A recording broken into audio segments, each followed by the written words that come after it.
Hello दोस्तों, देसी Indian food में आपका स्वागत है। तो आज हम बनाएंगे स्वादिष्ट बचे हुए चावल के पुलाव, बिल्कुल देसी स्टाइल में। ये हमने सरसों का तेल डाला है, 1 चम्मच जीरा, बारीक कटा हुआ लहसुन, बारीक कटा हुआ हरी मिर्च। अब हम इसमें डालेंगे पहले से हमने काट कर रखा था वेजिटेबल, जिसमें शिमला मिर्च, गाजर, प्याज, 6-7 कड़ी पत्ता। अब हम इसे चलाएंगे और धीमी आंच पर 5 मिनट के लिए इसे छोड़ देते हैं पकने के लिए। इससे क्या होगा कि वेजिटेबल सारे अच्छे से पक जाएंगे।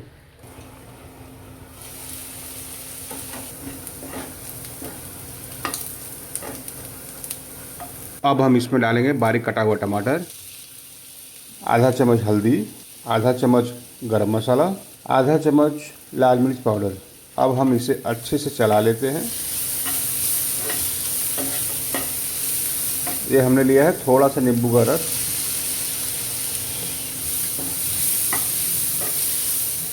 अब हम इसमें डालेंगे थोड़ा सा पानी और करीब 3 मिनट तक धीमी आंच पे हम इसे छोड़ देंगे।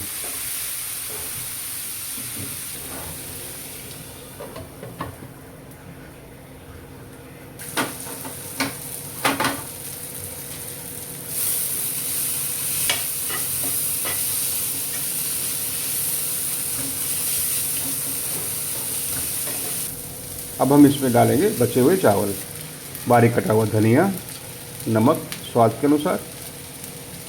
अब इसे अच्छे से मिला लेते हैं।